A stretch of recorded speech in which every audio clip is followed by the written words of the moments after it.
Welcome back. And finally, we have our last segment for today talking about human developments. We are going to talk about something very, very interesting because if you want to achieve progress in your life, you must be aware of your own skills, your points of weakness. You have many things. At least you have to make something like SWOT analysis for yourself to understand your own capabilities and in order to be aware of what is going on around you as well. So this is something very, very important, and simply we can say it in one word or two words. It is the emotional intelligence. What is it about? We're going to learn more about it from our guest today, Salwa Afifi. She's a human development expert and also etiquette expert, right? Good yes, morning. Right. Thank you. Good morning to you Thank both. you for joining us on the Breakfast Show. Madam, the human being is a very complicated species, and if you're going to talk about the emotional aspect of a human being, it makes you feel that he's more of a complicated species. Emotional intelligence is a very new phrase to many people, even new to myself. What is emotional intelligence? Great. First, I would like to thank you for the great introduction, because you mentioned something which is very important, the SWOT analysis, which is very important for anyone to evaluate himself and to assess himself. But let's say it in more details, because we the SWOT analysis, exactly. The strength, the weakness, yes, the opportunities and the threats. Actually, the threats became challenges now. Knowing your strength or strong points, knowing your weaknesses and how to turn them into strengths, knowing the opportunities around you and how also to turn them into positives, and finally the challenges or the threats, as they used to call it. The importance of having the SWOT analysis is to enlarge the window or the box of the strength, to enlarge this area in your life. Then, going back to your question about the emotional intelligence, it is really a set of competences or skills that we all have to acquire, because life, it's not only about studying or having work or being successful at sciences or study or work or in career. Some people, we find them, they might be successful in certain areas of their life while their social life is not that successful as well. So this is in brief the emotional intelligence, to give a certain portion and certain attention to emotions, because we are human beings, we are not machines. Okay? You know, always the point is that when it comes to, because usually maybe the problem with us is talking about the parents when they deal with their children. The most important part is how to go to the school, to the university, to study, all these things, you know, and they are never aware of the communication, the social life, and this is important to be aware of yourself. This is one of the main components of emotional intelligence. Absolutely, that's right. We have four main components or keys to emotional intelligence. Let's talk about them. First is self-awareness, which is knowing myself, knowing my feelings, knowing my emotions, and how important is it to me, what type of character. And before we proceed, who is going to tell me not to depend upon myself and to say, no, I'm strong in this. Especially if you are in an emotional deteriorating state, you will not be able to evaluate yourself properly. It's not being evaluation, no, it's just to know. It's very good to know at which mood are you in, what type of personality are you.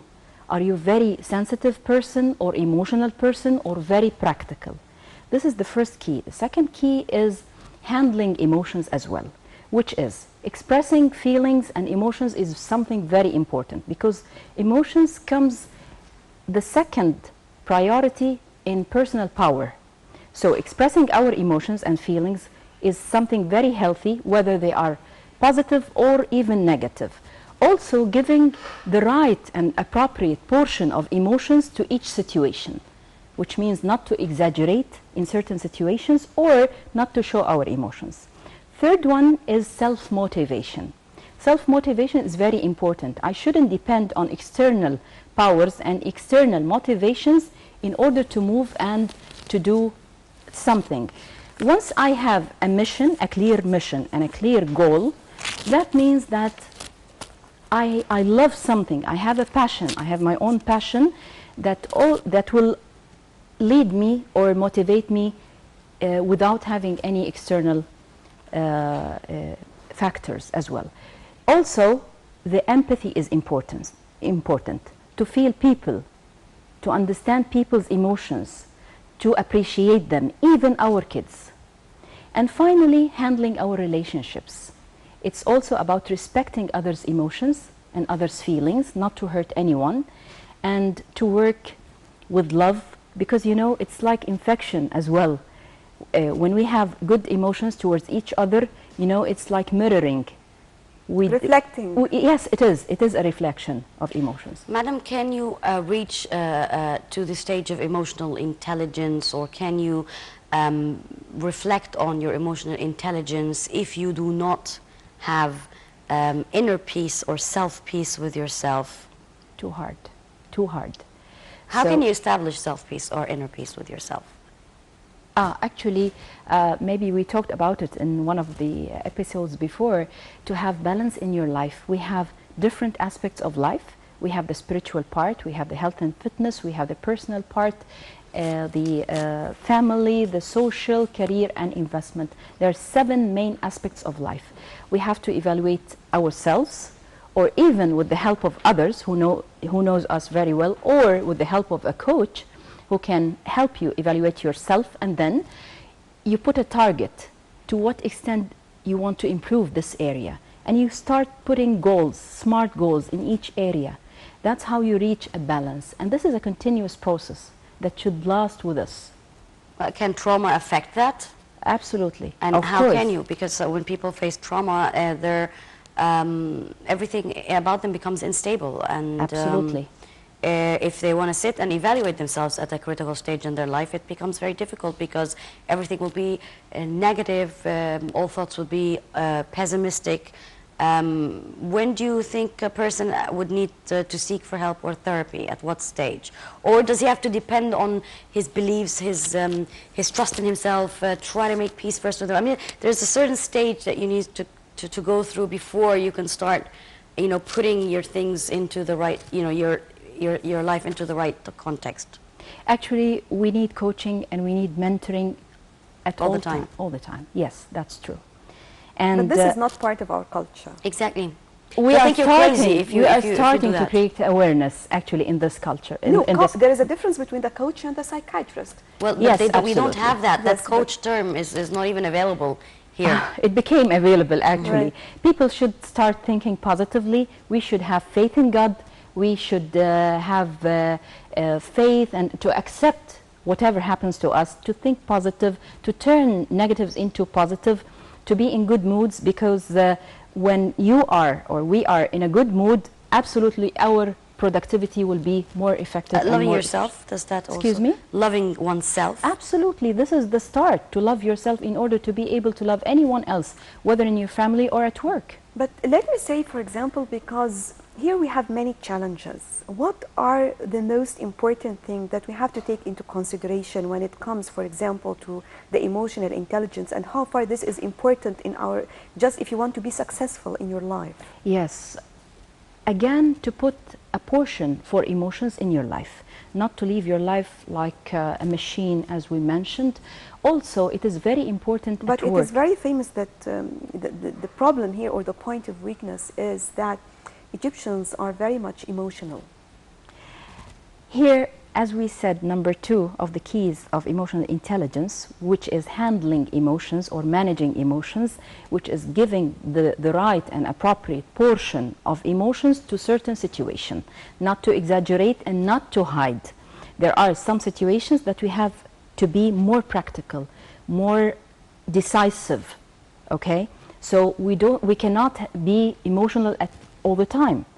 We have to make a balance again. But like this, you're not going to be in the good mood to be a decision maker as well, because they are all linked. I mean, if you are in a very bad mood, or you have something, you're just talking about the emotion system in general. Yes. You radiate negativity. You won't be able to take a decision, exactly. For example, to put aside the problem in order to move forward. Sometimes I believe that this is very much, it is easier for females more than males. Sometimes sometimes maybe, because you know, the human mind is divided into 2 parts. We have the part to think and the part to feel. Yes, that's true.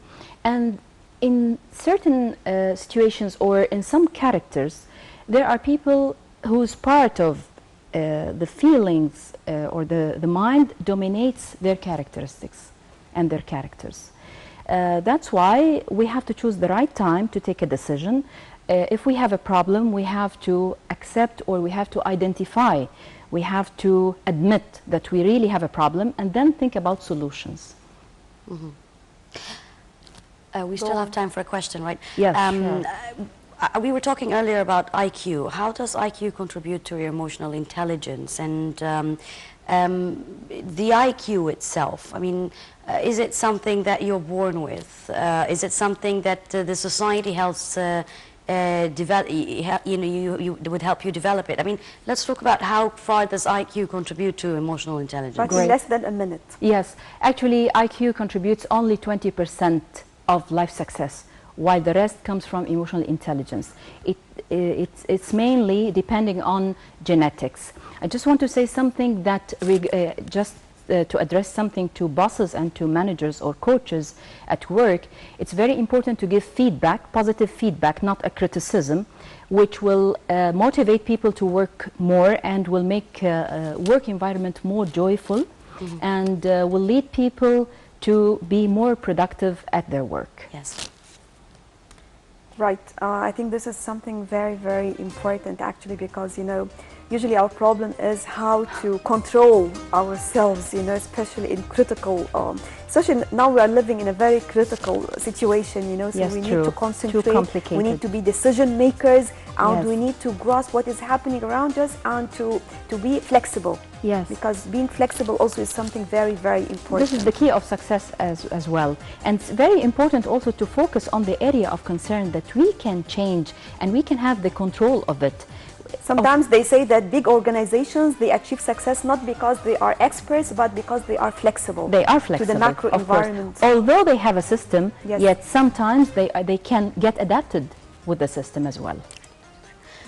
Right, on the conclusion, Salwa Afifi, human development expert and also etiquette expert, thank you very much for joining us. Thank you so much. I hope maybe next time we can talk more about sure. etiquette, because this is very, very interesting for us. My pleasure. Thank you very much. That brings us to the end of our breakfast show episode for this morning. Thank you for watching. To join us back again tomorrow at the same time with a new breakfast crew.